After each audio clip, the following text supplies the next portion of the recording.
The ongoing conflict, which has reached 377 days, is witnessing a humanitarian catastrophe of unprecedented proportions, as the casualty toll in Gaza surpasses 42,227, while detention reaches 11,300, with no end in sight of relentless violence.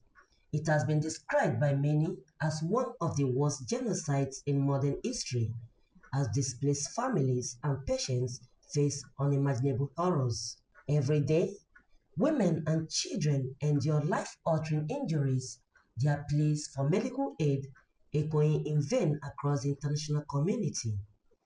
In a press conference held in Abuja on October 17, 2024, Palestinian envoy to Nigeria Abdullah Shawish said 98,464 have been recorded wounded, out of whom majority were civilians trapped in a conflict that shows no mercy, noting that despite global awareness, efforts to address this tragedy have been woefully inadequate, rendering the suffering of Gaza's people an almost acceptable norm. As of October 15, the casualty toll in Gaza has now surpassed 42,227 Palestinians killed and 98,464 injured, with the vast majority of them being women and children. As of October 14, the detention toll reached 11,300 in the occupied West Bank, including East Jerusalem, with 9,392 administrative detention, 425 women, 745 children, and 112 media correspondents, 95 of them of whom is still in prison. As of October 14, citing Save the Children, up to 400,000 Palestinians were trapped across the northern Gaza, with at least 300 people reportedly killed in the 9 days of bombardment, and the hospital sheltering thousands plus in the southern, with no end in sight to incessant attack on civilian in so-called humanitarian zone. In the south, patients and families sheltering in tent were engulfed by the massive fire triggered by an Israeli airstrike, with report of death and multiple casualties.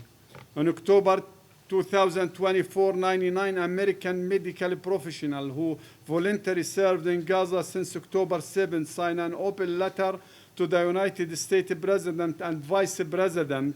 Among the many facts that they raised about the catastrophic situation in Gaza, they also stated, and I quote, "It is likely that the death toll from this conflict is already greater than 110,908, an astonishing 5.4% of Gaza population.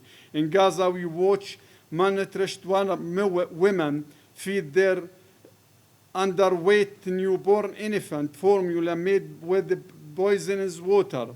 Women underwent vaginal deliveries and even C-section without anesthesia, and were given nothing but Tylenol afterward because no other pain medication were available.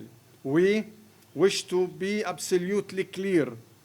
Not once did any of us see any type of Palestinian militant activity in Gaza, in any of Gaza hospital or other health care. We wish, again, I would like to repeat it, we wish to be absolutely clear.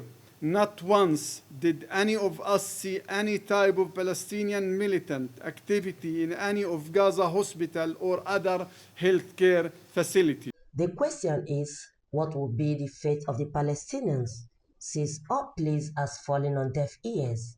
And how much longer will the world stand by? Vincent Okushi, GTV News, Nigeria.